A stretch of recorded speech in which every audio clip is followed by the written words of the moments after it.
Muito bem, muito bem. A gente já respirou, se levantou. Vamos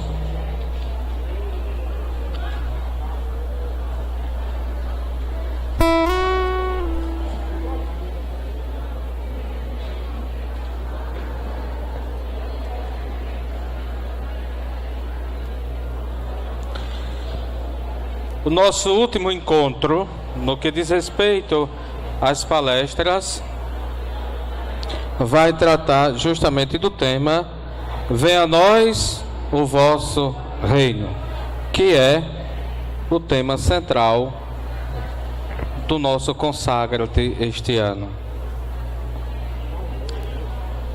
A palavra reino tem sua origem no Novo Testamento na língua grega, porque Jesus falava a língua aramaica, e a Bíblia que Jesus conheceu era a Bíblia hebraica, na língua escrita na língua hebraica. Portanto, se falava uma língua no dia a dia, mas a língua do culto, a língua em que se lia a palavra de Deus, era hebraica. Como antes do Concílio Vaticano II, a gente falava português, mas quem ia para a missa dos anos 65 para trás, assistia a missa toda em latim. Então existia a língua do dia a dia e a língua do culto. Porém, o tempo de Jesus tem uma espécie de união de três línguas. A língua propriamente dos judeus, que era o aramaico, no dia a dia, como eu falei, mas tinha, naquela época, os judeus já eram dominados pelo Império Romano, então existia a língua latina, que era a língua que os romanos falavam, e quando se falava de cultura, a língua predominante era a língua grega, por causa da filosofia grega. Era a língua da cultura.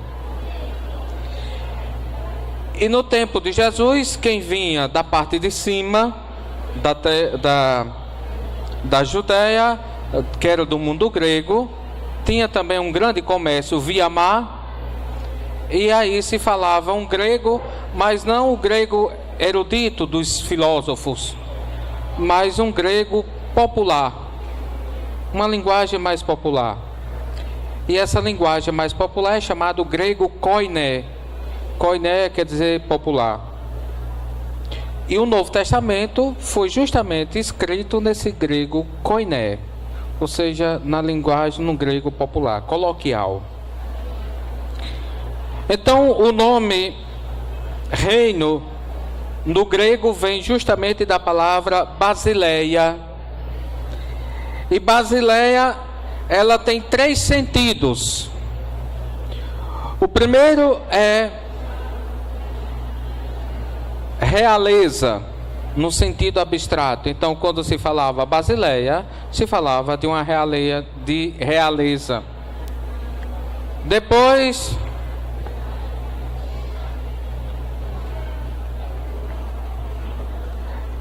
existia basileia no sentido concreto de reino, e ainda um terceiro sentido de basileia, no que é reinado, no sentido de ação. Nessa perspectiva, o Novo Testamento, quando fala de reino, de basileia, fala do reino de Deus, que existe antes de todos nós. O reino é anterior a nós. Esse reino aproximou-se a nós no Verbo encarnado, e ele foi anunciado ao longo de todo o Evangelho e se tornou concreto no meio de nós por meio da paixão, morte e ressurreição de Jesus Cristo.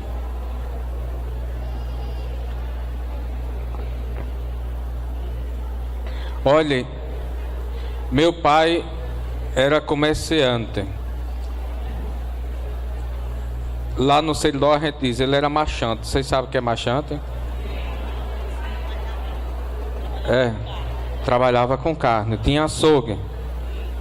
E na segunda-feira, quando a gente estava dentro do açougue despachando carne, que eu cortei muita carne, a gente ficava lá dentro e lá fora ficava essa zoada que a gente ouve aqui. Igualzinho. Me lembrou agora. Mas vamos voltar para o reino. O reino, então, significa o quê? Ele existiu antes de nós, porque o reino é de Deus e parte de Deus. Então é Deus a origem do seu próprio reino. Esse reino que, de maneira, vamos dizer, parcial, não plena, não total, ele foi se concretizando ao longo da história da salvação. Quem primeiro percebeu esta realidade de reino foi o povo de Israel, porque foi o primeiro povo que Deus escolheu como seu povo. Deus começou através de um homem, Abraão. Chama Abraão, diz: toma, pega a tua mulher, pega teus bens, pega tudo e vai para uma terra que eu vou te mostrar. É interessante que, olhe, Abraão, quando diz que Abraão é nosso pai na fé, pode ter certeza que o caba era de fé. Porque Jesus não disse, pega um ônibus, Deus não disse, pega um carro e vai até tal canto. Vai para onde eu vou te mostrar. Mas não disse onde era o fim da estrada. Mete o pé na estrada e siga aí, como diz o matuto, siga o prumo do nariz, que quando você chegar lá, eu digo, é aí, pare. Então, Abraão foi, e sua fé foi tamanha nos desígnios de Deus, ele se entregou, porque não é fácil a pessoa conseguir se libertar, se soltar de todas as seguranças que tinha, junta ali os panos de bunda que tem e vai embora sem destino, sem saber onde vai parar, sem saber o que vai pegar pela frente, o que vai passar, confiando simples e unicamente na voz de um Deus que diga, sai daí e vá andando que eu vou te mostrar. E ele fez isso. E porque confiou sempre em Deus e foi dando seus passos, seguindo a orientação de Deus, fazendo em sua vida na prática a vontade de Deus, Deus firmou uma aliança com ele. Te darei uma descendência tão incontável quanto os grãos de areia que há na praia. Aí Abraão entra em parafuso, que Abraão já era meio idoso. Sara já era meio idosa, e além disso, na sua mocidade era estéril. Aí que negócio é esse de uma descendência incontável quanto os grãos de areia, cedo sequer tinha um filho.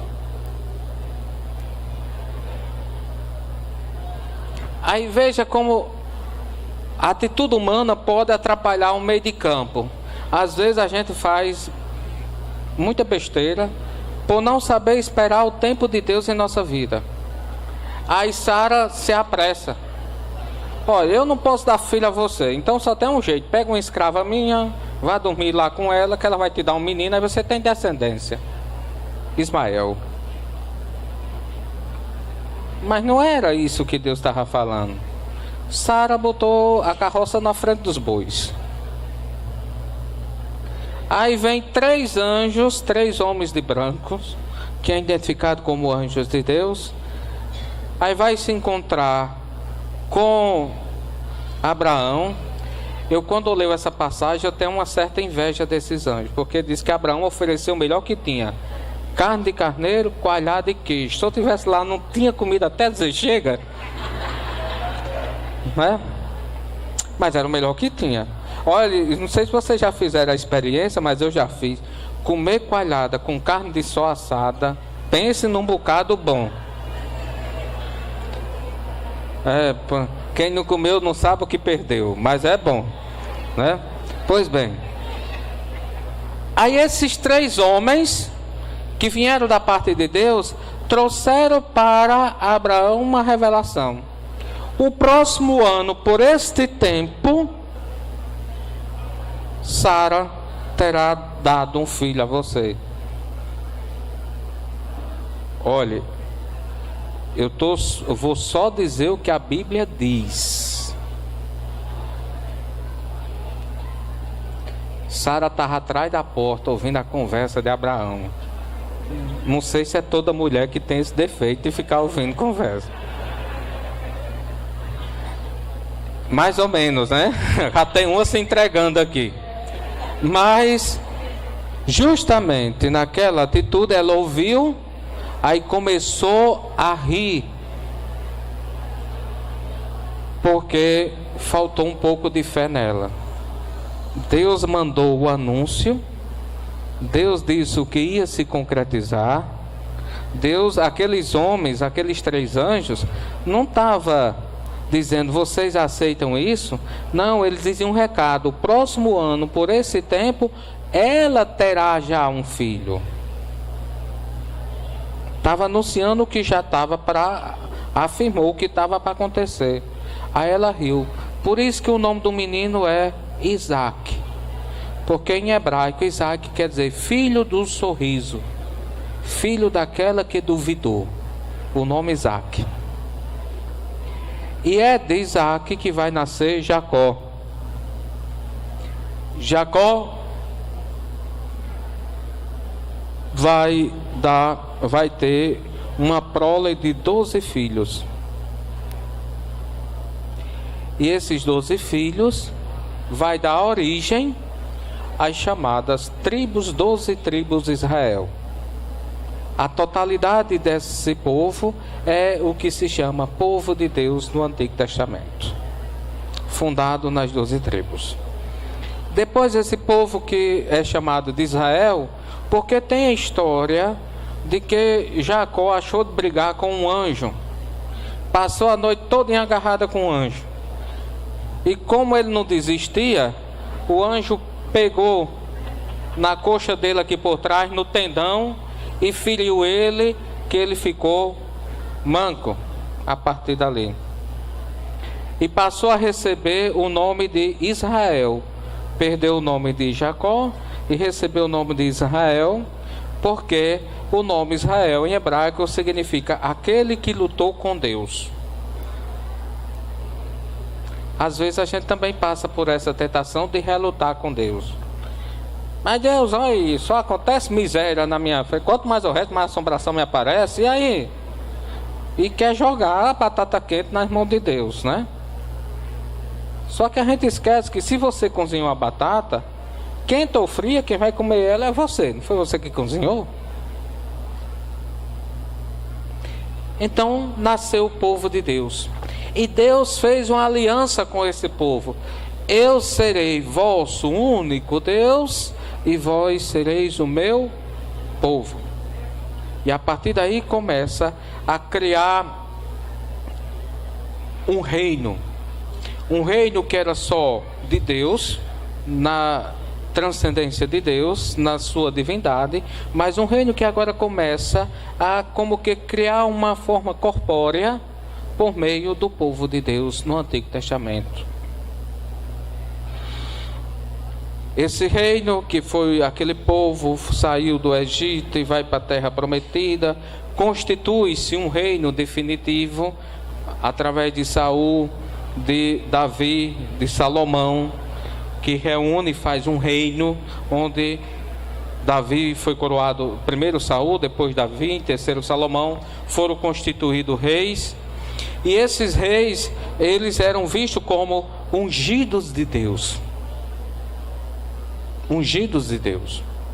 Então estavam ali como representantes de Deus para governar o povo.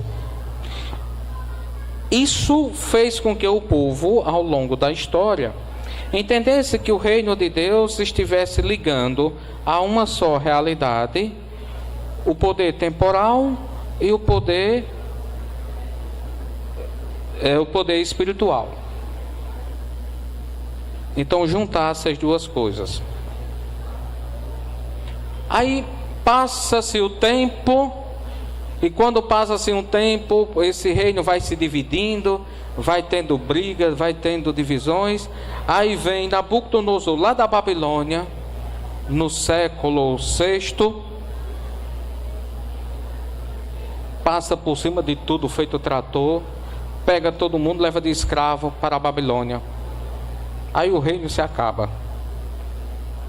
Mas foi durante o chamado exílio da Babilônia que os profetas Jeremias, Isaías, a gente já está aí quase 600 anos depois de Davi, começa a falar na restauração do reino de Israel. E quem vai ocupar esse reino é um ungido de Deus. E esse nome, ungido de Deus, em hebraico é Messias. Aí os profetas começam a pregar a promessa de um Messias que vem instaurar o reino definitivo. E vai chegando, vai passando o tempo, passa os Macabeus, que dá uma instabilidade, cerca de 300 anos antes de Jesus, dá uma instabilidade de pelo menos 100 anos ao povo judeu, a resistência. Vocês sabem aquela história dos Macabeus? Termina na mãe de 7 filhos, em que o rei manda matar um por um, até o último, né? Esse contexto. Mas por último vem o Império Helênico, 333, depois 64 a.C. vem o Império Romano. Isso vai tudo um por cima dos outros, passando por cima dos outros, e chega o tempo de Jesus. Aí é por isso que eu digo, Jesus nasceu num tempo de uma miscelânea. Tinha, no que se referia ao poder bélico, ao poder de guerra, eram os romanos, eram os bambambãs da história. No que se referia à cultura, aos escritos, aos poemas, às poesias, era o mundo grego. E ainda tinha a subsistência da cultura religiosa judaica, que no tempo de Jesus era um sinédrio, já não existia reis, era um conselho de anciãos chamado sinédrio, e esse sinédrio concentrava o poder religioso e o poder político do povo de Israel. Jesus nasce nesse contexto. E Jesus nasce, e em nascendo é apresentado como o Cristo de Deus. Quando ele pergunta: quem diz os homens ser o filho do homem? Aí vem aquelas respostas. Um diz que é Elias, um diz que é João Batista, outros diz que é qualquer um dos profetas. Jesus, tudo bem, mas e vocês? Jesus se virando para os apóstolos: vocês, quem dizem ser o filho do homem? Aí Jesus diz: tu és o Messias, o Cristo, o Filho do Deus vivo. Porque Cristo é a tradução grega no Novo Testamento do nome Messias antigo. Cristo quer dizer ungido, como Messias quer dizer ungido. E aí Jesus é entendido como o Messias prometido. E sendo Jesus entendido como o Messias prometido, Jesus, com ele vem, portanto, o reino de Deus definitivo. Agora, naquela época existia também uma certa confusão, porque na cabeça daqueles que estavam em torno de Jesus, do mundo judaico, esse reino seria um reino também político. Eles entendiam que o novo Messias seria tão forte quanto o rei Davi. Então traria para o povo de Israel a mesma soberania que Davi trouxe. Só que Jesus vem falar de um reino do céu, reino de paz, reino de justiça, reino de amor, reino de perdão.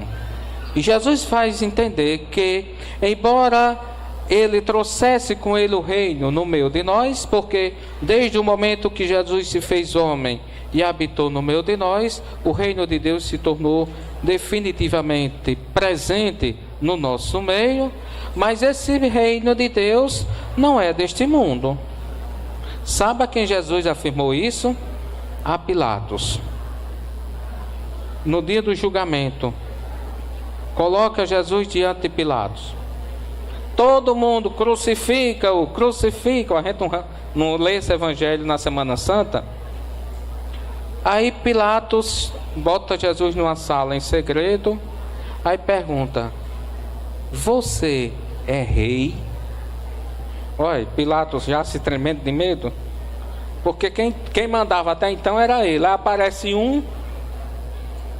Aí Jesus vai responder: tu o dizes.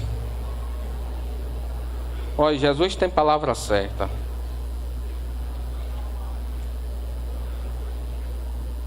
Esse tu o dizes coloca Pilatos num canto de parede. É mais ou menos Jesus dizendo: eu sou, e daí? O que é que você vai fazer?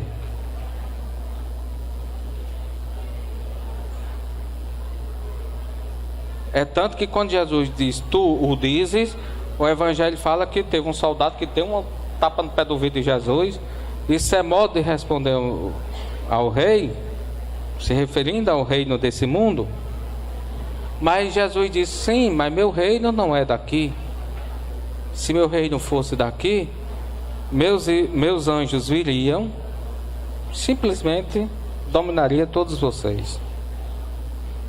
Aí a gente começa a perceber que Jesus vai nos dando uma clareza. O reino de Deus é algo que vai além dessa realidade humana que a gente vive e está.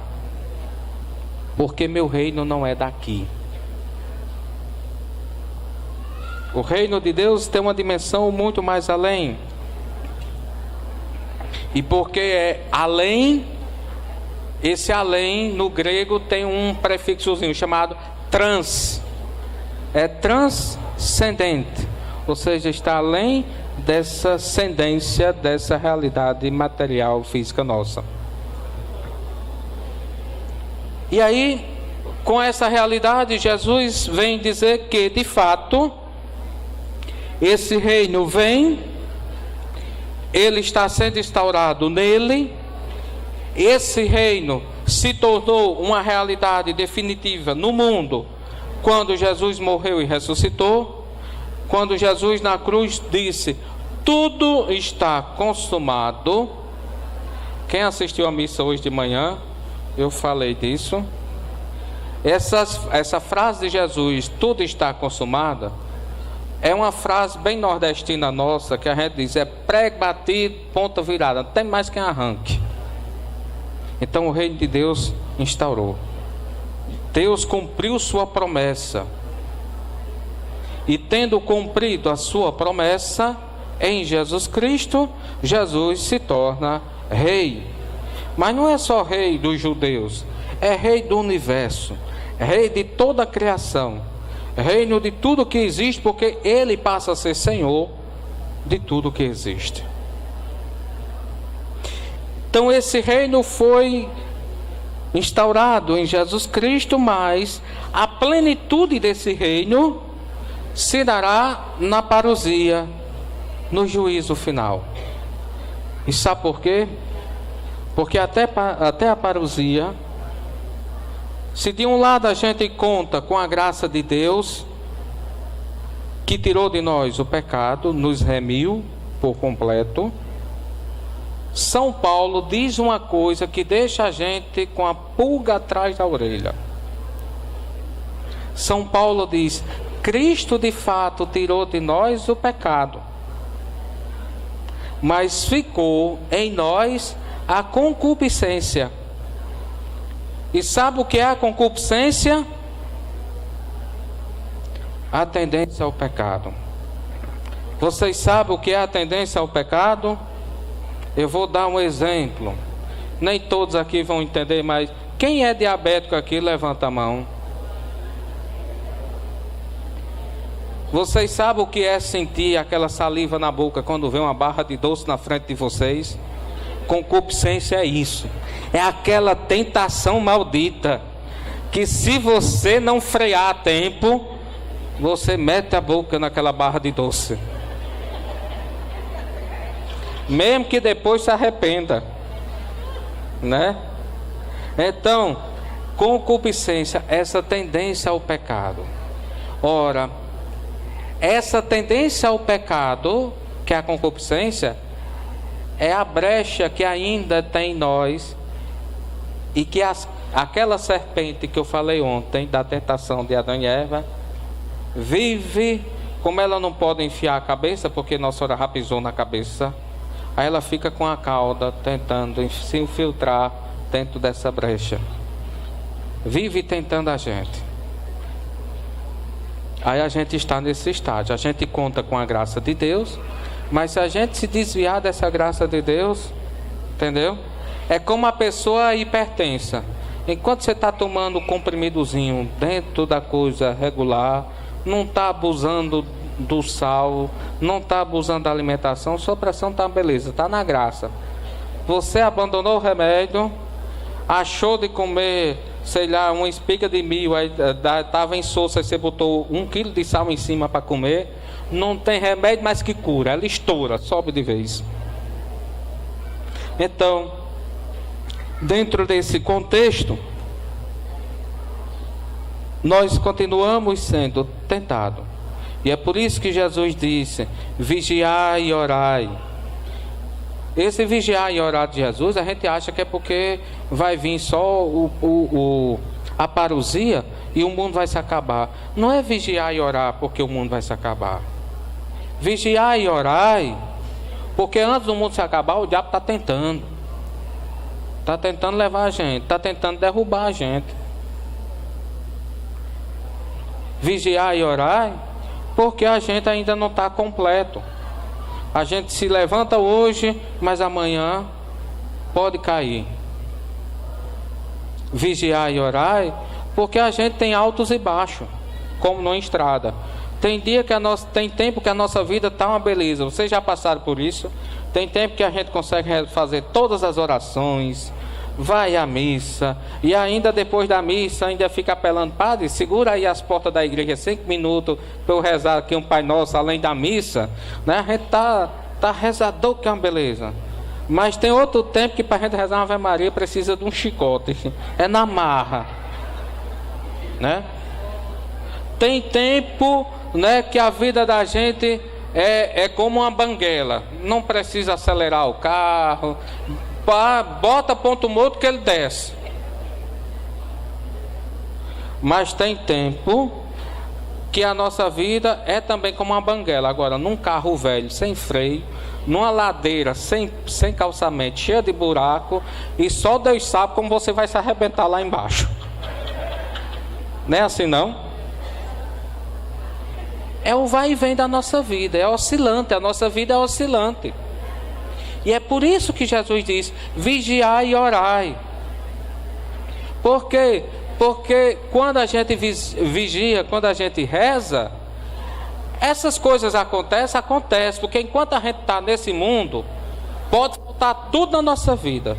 Olha, enquanto a gente estiver nesse mundo, pode faltar dinheiro na sua carteira, pode faltar aquela roupa que você queria usar tanto, pode faltar, sei lá, gasolina no tanque do seu carro, pode faltar, mas falta tudo. Agora, tribulação, tentação do Satanás, do inimigo, isso pode ter certeza, nunca vai faltar. Pelo contrário, você vai ter de bolso cheio. Porque a gente está no mundo. E é por isso que a gente deve vigiar e orar.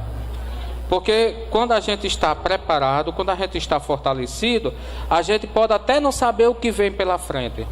Mas se você está mais preparado, se você está prevenido, você consegue superar com mais facilidade. Não é isso? Vigiar e orar significa isso. Se previna, porque os improvisos da vida aparecem. Mas se a gente está garantido em Deus, a gente supera. Porque São Paulo nos diz: se Deus é por nós, quem será contra nós? Nem a fome, nem a tristeza, nem a mazela, nem nada, nem mesmo a morte é maior do que o amor de Deus. Entendeu aí o negócio? Beleza. Mas quando Jesus vir em sua parousia, aí vai ter uma guerra. E uma guerra grande. Mas essa guerra é uma guerra espiritual, dos seres celestiais. Essa guerra é de Miguel com os seus anjos contra Satanás e os seus anjos. E nesta guerra, Satanás vai ser definitivamente anulado. Literalmente vai para os quintos dos infernos. De lá não sai mais. Nem sai, nem vai poder mexer mais com ninguém. E aí vem Jesus e instaura o novo céu e a nova terra. E esse novo céu e nova terra instaurado em Jesus, o reino de Deus definitivo instaurado nele, é aquele reino onde estará presente nesse reino somente os eleitos. Somente aqueles que passarem pelo julgamento e receberem de Jesus Cristo a sentença: vinde benditos do meu Pai. A linguagem e a imagem que o livro do Apocalipse passa para nós é de um julgamento onde tem o trono de fogo no meio, com Jesus Cristo, e do lado de Jesus 24 anciãos. É o conselho. 24 dividido por 2 dá quanto? 24 por 2 dá quanto? Pronto. É só para eu ter certeza que vocês ainda estão acordados. 12. E sabe o que significa esses 12? As 12 tribos de Israel são os primeiros 12 anciãos. E os 12 apóstolos, o segundo grupo de 12 anciãos. Então, antigo povo de Deus, fundado nas 12 tribos de Israel, e o novo povo de Deus, fundado nos 12 apóstolos, a quem Jesus próprio instituiu. Aí, o livro do Apocalipse, ele é muito simbólico.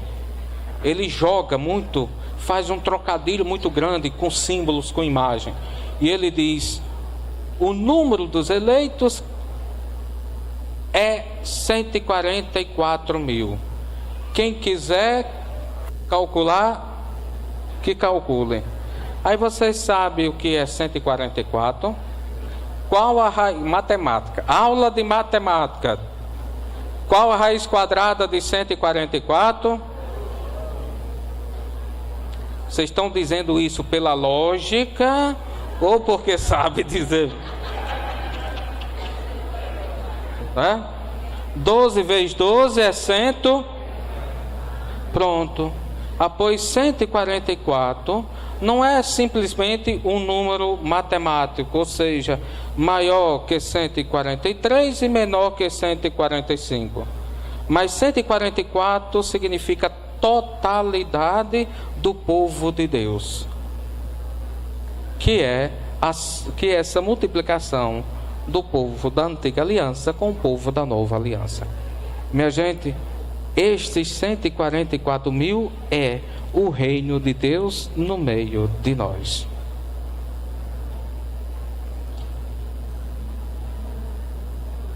Por isso que a nossa atenção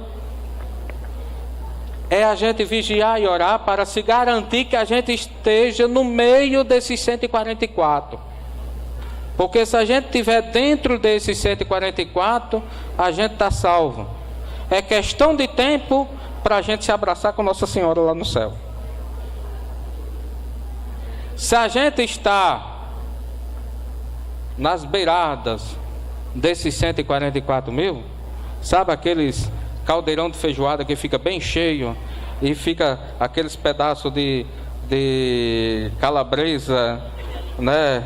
Aqueles pedaços de quê? Mocotó de porco querendo fugir assim no canto da panela, querendo pular para fora. Se você está nessa situação, então olhe, se previna para vir mais para o meio, para não acontecer de ser descartado. Porque se você, meu irmão, minha irmã, olha, eu estou dizendo palavras assim para a gente rir, mas se a gente estiver fora do barco de Jesus na parousia, não tem apelação. A gente tem apelação agora. Porque eu como pecador, vocês como pecador, a gente pode ir para o padre, pode pedir perdão dos nossos pecados, o padre absolve a gente e a gente está novo em folha. A confissão é o sacramento da reciclagem. Pega a gente, uma desgraceira, e faz a gente sair novinho em folha. A maior reciclagem que a gente recebe é a confissão. Mas depois que chegar a parousia, aí não dá tempo mais a confissão. Então não tem mais reciclagem. E quem está novo em folha está no reino, e quem está bagaceira está fora. Mas nós temos um caminho. Nós temos, para chegarmos ao Pai, porque toda a ação de Jesus é nos conduzir ao Pai. Reino de Deus significa a gente ir para junto do Pai, como Jesus, que a gente diz no credo, subir aos céus e está sentado à direita de Deus Pai. Aí a gente junta essa passagem de Jesus que está à direita do Pai, associa aquela oração sacerdotal de Jesus, quando Jesus diz: Pai, eu quero que onde eu estiver, estejam também aqueles que tu me destes. Quem são aqueles? Nós somos parte desses aqueles. E onde está Jesus? À direita de Deus. Olha para onde Jesus quer levar a gente. O reino de Deus é a gente ir para junto do Pai. Então, nós estamos aqui só de passagem. A nossa vida neste mundo é como a vida de vocês nesses 3 dias, de sexta-feira à noite para cá. É só uma passagem. Porque depois a gente volta tudo para o Pai. E aí, nesse retorno para o Pai, que se dá no juízo final definitivo, é a glorificação total. E o que é essa glorificação? Nós seremos santificados plenamente. Nós seremos, de maneira perfeita, a imagem e semelhança de Deus. Nós vamos poder olhar para Deus, ver Deus e conversar com Deus, a semelhança do que diz o livro do Gênesis, que antes do pecado, Deus caminhava toda a tarde no jardim do Éden e à tarde conversava com Adão e Eva. Como eu estou falando com vocês aqui, vocês estão me ouvindo, estão interagindo comigo. Já pensou? Uma intimidade. A criatura que é levada a uma dignidade tão grande que passa a ter uma intimidade plena com o Criador. Para usar a gíria dos jovens de hoje, a glorificação é chegar para Deus e dizer: aí Jesus, nós estamos juntos. Tudo misturado. São palavras simples, mas caminha para isso. É união com Ele. E quando a gente diz: venha a nós o vosso reino, justamente é para a gente ter na nossa cabeça essa consciência. Venha a nós o vosso reino significa entendemos a grandeza dessa glorificação e queremos essa glorificação para nós. Entender, portanto, todo o bem que Deus tem para nós e não desperdiçar nada deste bem que Deus tem para nós. venha a nós o vosso reino, significa de fato que, como filho no Filho Jesus, eu me torno herdeiro do reino dos céus, e por isso em Deus eu sou plenificado. Aí, lembra daquela tentação da serpente de ontem, que diz: Deus sabe que se vocês comerem desse fruto, vocês serão como os deuses, deuses com D minúsculo. A glorificação, nós vamos ser de fato como deuses. Não que a gente vai ser Deus, vamos ser como, parecidos, imagem e semelhança. Não porque comemos o fruto, mas porque fomos obedientes e porque fizemos em nossa vida a vontade de Deus. Por isso que a gente reza: venha a nós o vosso reino, seja feita a vossa vontade, assim na terra como... Entendeu? Fazer a vontade de Deus na terra, enquanto a gente está aqui, e no céu, quando a gente for para lá. Então, minha gente, a nossa vida tem uma continuidade muito grande. Deus tem um projeto para nós grandiosíssimo. E Deus espera que nesse projeto que Ele tenha para nós, a gente responda com amor, com gratuidade, com fidelidade e, sobretudo, vigilante e orante. Por enquanto, o reino de Deus está parcialmente no meio de nós. Basileia, congregação, união, que é outra palavra para Basileia, eclésia, igreja, convocação. Toda vez que pela fé nós nos unimos, formamos massa, nós tornamos presente o reino de Deus no mundo. Aí eu convido a vocês, não precisa se levantar, olhe para o seu lado esquerdo, todo mundo olhe para o seu lado esquerdo. Olhe para o seu lado direito agora, mas olhe de verdade. Olhou para frente, quem puder olhe para trás.